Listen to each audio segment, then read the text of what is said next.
There's one. Is that a little walleye? It is. That's funny. I thought maybe there'd be a walleye under this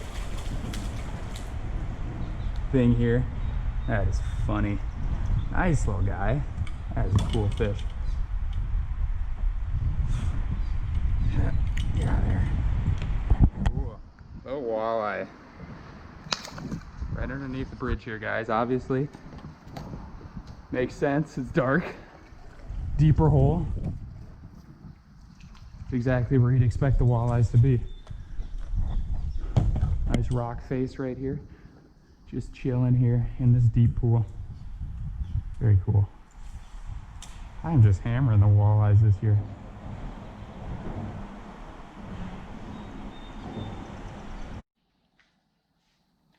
Alright guys, today I'm going to give you a few tips on how to catch more fish in small rivers and streams. So I've been doing this for the last 3 or 4 years, taking the stand-up paddleboard to small rivers or streams, and I've done pretty well in these little guys. It's so much fun fishing on little rivers and streams. They're usually very little fishing pressure on these. Sometimes they're kind of tough to get to, and there's no way you're going to get a boat or anything like that. It's pretty much kayak or stand-up paddleboard. Or canoe might work too, but if you're going by yourself, I definitely recommend a kayak or a stand-up paddleboard.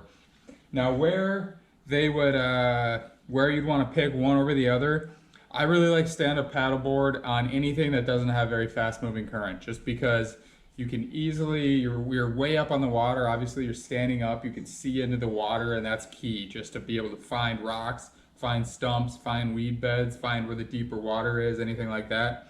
If you're somewhere where the current gets kind of quick and the stand-up paddleboard is maybe a little sketchy, that's when I like to take the kayak. Like if I'm going to the Mississippi, which is not, that's actually a large river, but if I go to the Mississippi, or if I even go to some of these smaller rivers in certain sections where there's small rapids, I will definitely take the kayak over the stand-up paddleboard. But stand-up paddleboard is definitely my go-to if I can, so that's the difference. And if you have one or the other, you don't really have a choice, just take it out. Both of them will work. Just don't flip over your stand-up paddleboard in some rapids. This is Minnesota too. This probably applies to the whole Midwest and maybe even the whole nation where you guys are. But what I'm mainly fishing here is bass, largemouth or smallmouth, mainly smallmouth, but there's some largemouth too, pike and walleye. And once in a while you get the occasional bycatch, you know, rock bass, crappie, catfish, whatever, any type of fish like that, perch even. But this is mainly for those bass, pike, walleye, and I usually don't ever bring a leader with. If I get bit off, I just get bit off. It's not a big deal. A lot of times you're not really catching terribly huge pike in these little rivers, but sometimes they'll get up to 8 or 9 pounds. And you will lose some gear occasionally, but I don't like putting a leader on there because it just hampers the action, and you're not really going to get any walleyes with a leader. Or, I mean, you might get some walleyes, but it's not going to be nearly as good as without a leader, in my opinion. So, first setup I got here, just a little 6-foot medium light Defy by 13. This has been a really good rod for me for the last few years.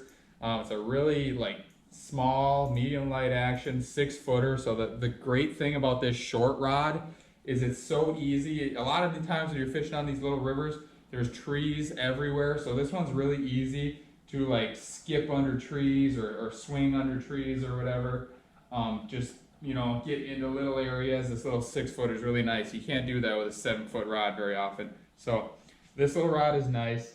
It is kind of like my finesse setup. So I got 8-pound test braid on here. Good for the abrasion resistance. Obviously you're dealing with some cover, although I do have a mono leader on there. And then the reel is just a little Daiwa Fuego 1000 size reel. Nothing too terribly strong, but I've horsed some fish in with this. I'll link to my other video fishing on this small river in a different section of the river. I got a 27.5-inch walleye, I think, or maybe it's 27, I don't know. I think it's 27.5. 27.5-inch walleye on this little 1000 reel with 8-pound test. So it's a nice little finesse setup. You can fight those fish a little bit, but it does have some power to it. I mean, the drag is not super strong on this. If you're fishing for bigger fish, you might want to go with the 2000 reel, just a little bit stronger, but this one definitely gets the job done for big fish. And then, so 8-pound test braid, I got about a 12-inch or 10-inch 12-pound test monofilament leader there. I went a little heavier on the leader just because the mono is a little bit less abrasion resistant. And I went with the clear mono leader because it's harder to detect. And then what I'm mainly throwing on this is any sort of small plastic. So I got like a 1/8 ounce little jig head here, like almost like a Ned rig head. And that's what I'm throwing, Ned rigs or any kind of little creature bait or something. So this is a Helgramite from Bass Pro Shops. This one works really good for all 3 species. Actually largemouth and perch too. I'm gonna catch everything on this little guy. Some other ones, obviously you can do grubs, anything in the 3 to 5 inch range basically, and you could probably go even smaller, but I like 3 to 5 inch. Anything that resembles a minnow or a creature or a crayfish or whatever. Here's some Bass Pro Shops stickos, just like a little 3-inch Ned rig basically. Those work well on the river. Some more Helgramites here, bring those with. Here's some Kalin's tickle tail shiners, so that's a little minnow, and these are kind of cool. They got like all these little appendages on them, so that's a good one, another good one to throw. And colors, you kind of want to stick to the natural, but definitely doesn't hurt to, if it's really stained water, to stick out with some chartreuse or even pink or whatever. We throw in pink minnows on a river here in Minnesota, and when the water's really dirty, and definitely caught some nice walleyes on pink minnows. So sometimes, you know, you like to match the hatch, but sometimes if the water's really dirty or something, you want it to stick out more. And then here's a new one I picked up today. I'm really excited to throw this out there. This is called a Zoom Baby Brush Hog. So just like a little creature bait, you know, it's got these appendages on there that just flail in the water. Nice little size. So this is like a pretty much all size fish here. So you're gonna get those little 12-inch walleyes or whatever, all the way up to the 20-inch smallies. Definitely do not underestimate the power of these little 3 or 4-inch plastics on big smallies. So that is the finesse setup. And then I have the little bit heavier setup. So this one is a Panther Martin little bucktail spinner. And that's kind of coming apart a little bit. I just got a pretty nice pike on there. I'll link this in the video. Single blade, nice little spinner bait. It has a pretty good thump to it. Obviously the black kind of sticks out in the stained water. You can definitely throw a MEPS too. I love fishing MEPS there, but this little safety pin spinner bait with a single hook tends to go through any weeds or any trees or anything like that a little bit better. And the thing I really like about this little spinner bait here, it like wakes on the water nice. So you pull, you know, you're reeling in quick, and those spinners on top of the water, and it's making that little wake on the water, and then you can even like pull it real quick, and then it'll pop out of the water, and it almost looks like a little fish surfacing. And then once it goes back, the spinner bait kicks in really well. The blade kicks in spinning again. So it's a great little one for all species. Again, even walleyes. I don't think about spinner baits as a walleye catcher ever, but they actually do pretty well on walleyes, smallmouth pike, obviously, any other fish that are in there too. I was throwing this on my SLX DC reel and SLX rod. So this is a 7.2 rod. Kind of nice when you're in there in the river to be able to have a little bit more powerful setup if you're catching bigger fish, or you know, you got to horse them out of stuff. The finesse one's always good for the lighter stuff. This one I'm mainly throwing a spinnerbait like this, or some kind of top water like a whopper plopper, a little bit smaller size whopper plopper like this, or any type of minnow mimicking, especially like some shallow diving rapalas. Like here's this ripstop. This is another good one to use in there in the river as well. Top water's good for smallmouth and good in certain situations, but I don't really ever catch walleyes on it. If you guys have ever caught a walleye on a topwater lure before, definitely leave a comment and let me know what it was on and where it was at, because I'd be interested to hear about that. I've never heard of a walleye on a topwater. But this is the other setup. This one's mainly like the covering water setup. You know, you fish in sections of the river where you don't really see anything that sticks out, and you're like, oh, I just want to cover some water quick. The finesse one is more for, you know, you see a nice stump sticking out or a nice rock pile or anything like that, where you really want to slow it down. Or if you see a place where you're like, man, I know there's a fish living here for sure, but it's not hitting my moving bait, I'd take a couple casts with the finesse guy. And then also just some more general tips when you're fishing on a small river. Obviously, be aware of your surroundings. You know, unless you're throwing an anchor down, you're going to be moving with the current or with the wind or something. So, you know, be aware of what's around you. A lot of times you'll paddle up, you'll take a couple casts around, and then all of a sudden you don't realize you're going back, and then you swing back to take a cast and you ramming your rod into a tree. So be aware of your surroundings. And then like fighting fish too, a lot of times you fight a fish, you're kind of in a good little spot of the river, and they'll pull you back into the current, and all of a sudden you gotta like play dodge the trees or whatever. So just be aware of that. If there's ever any really hairy situations where you're like, man, if I catch a fish here, I'm screwed, definitely throw the anchor down, or like try to beach your stand-up paddleboard or your kayak on a sandbar or on a log or on something where you can get that fish in without getting sucked into danger. And a lot of these rivers are a couple feet deep, so flipping over really is not the end of the world, but you still don't want to do it. And then a couple more tips for you guys. Like I said, if you see a good spot, if you throw your moving bait past it, don't hesitate to pull out the finesse bait and throw it there, or don't hesitate with both baits to make multiple casts out there. I can't tell you guys how many times I've seen a good spot, like, man, I can't believe there's not a fish there. You throw it 4, 5, 6 times, and on the 6th time you get one, you're like, what the hell? So sometimes, I don't know if you just got to irritate them enough, or maybe they don't really see it the first couple times, or maybe, you know, they're a ways away, but they're hearing that commotion, and then they're coming closer and closer. And then when you see a really good spot too, a lot of times the fish will be right in that spot where you think they're going to be, but sometimes they may wander off to the little edge of the territory, or the other edge of it, or whatever. So if you see a really good spot, don't just hit that really good spot and then leave. Hit, you know, 30 feet upstream and 30 feet downstream from that, because those fish might be roaming that area hunting. And then another lure I forgot to mention here, frogs. So these are coming really handy when you're fishing like really shallow spots or weedy spots or tons of cover, and you want to just have a really subtle presentation. These frogs don't have that much action. This is the original scum frog, and these ones are probably my favorite frog. They're really cheap too. These are my favorite frog for smallmouth fishing because they are smaller. You don't want to throw these big largemouth frogs. And granted, I mean, this frog's probably 3 inches long, 2.5 inches long, but you add in these long tails, and it's just a big profile for a smallie to get into its mouth. Using this scum frog, it's just so much easier for the smallies to get in.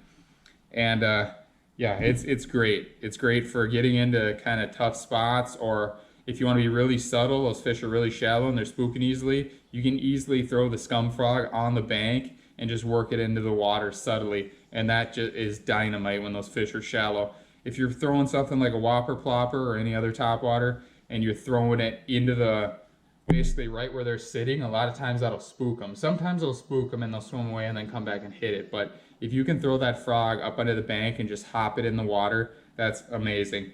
And then another great thing about topwater lures, it happened to me out there today, fishing in cover, so there's trees or whatever, and there's just no way in hell you could possibly cast your lure into the spot that you want to in these tree areas, because it's too difficult to get in there.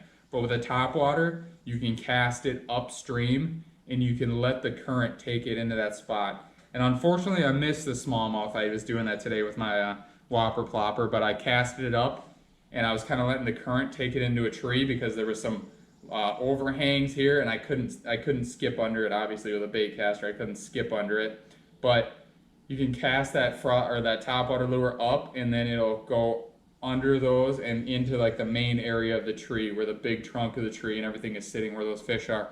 And I didn't even have to twitch it. Unfortunately, like I said, I lost the damn fish. Pissed me off. But I didn't even have to move the lure. I just threw it up there, let it roll in the current, and then it got close to that tree, and the smallie just hit it. And I wasn't even ready for it because I was expecting nothing to happen until I was twitching it. So I think I had a little bit of slack on the line, and that's what did it. So frogs, great. Here's another frog. I think this one is from Terminator, so this one has smaller skirt to it. So that one's another good one to throw for smallies. I know I had more stuff I want to tell you guys, but I'm kind of forgetting all this stuff. I got way too many tips for you guys, but just never assume that a spot is garbage. If it's so shallow and it's so clear that you can see everything and you're like, yeah, I definitely don't see any fish here, you can move on. But a lot of times I'm fishing in spots where it's 10 inches deep or whatever, and you're thinking, well, you know, I don't really think there's any fish here, it's too shallow. You would be surprised how shallow these fish are sometimes, and how tight to cover they're holding, and just, it's not, you're not out there like tournament fishing. You don't have to go to the highest percentage spots and just fish those and move along. Just explore a little bit. Try out those little spots.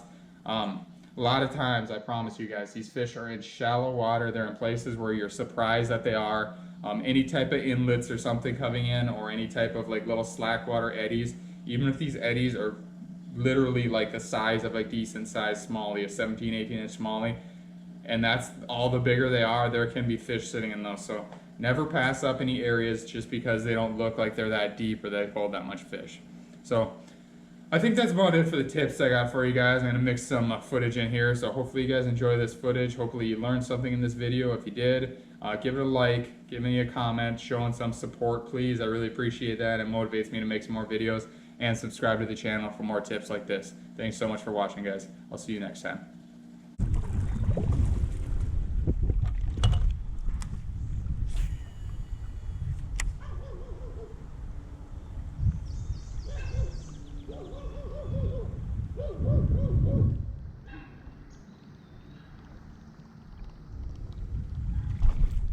Ah, there we go. Right at the board. Nice. That's a pretty good one too. All right. Where are you pulling me, buddy? Where are you pulling me? I don't want to go back into the trees. Get over here.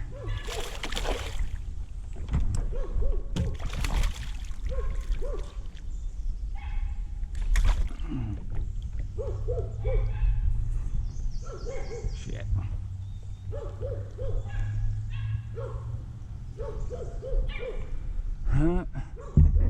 This is one of the great things about fishing the small rivers. You never know when there's going to be a tree in the way, especially when you're fighting a fish and you can't control where your positioning is. All right, first smallie, nice one, about 15 incher.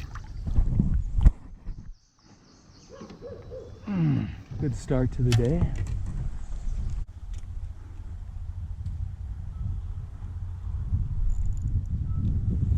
Wow. That might be the littlest northern I've ever seen in my life.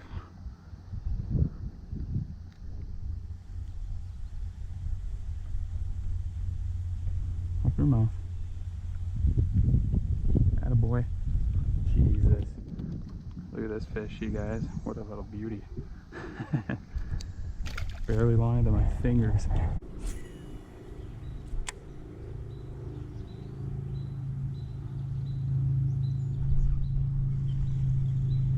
Alright, I'm pretty sure this is a northern. Yep, going straight for the tree. Get out of there. A little bit better one than the last, but not very big nonetheless. Yeah, over here. Alright.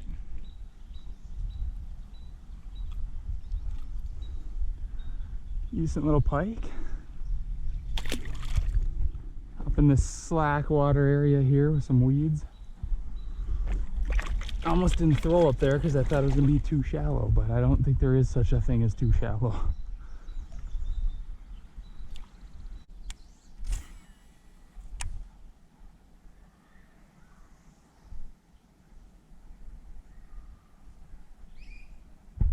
Oh, that's a decent sized northern there.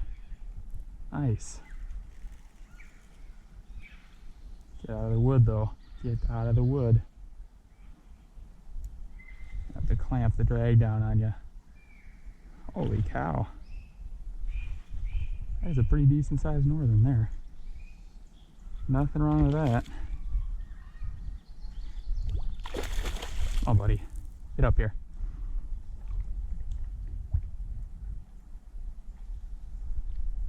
Yep, I'm waiting for you.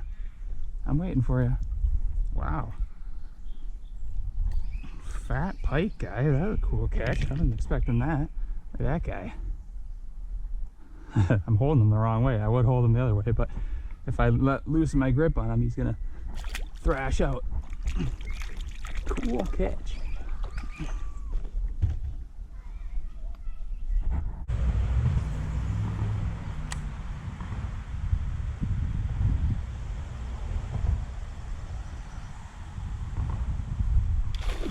There we go.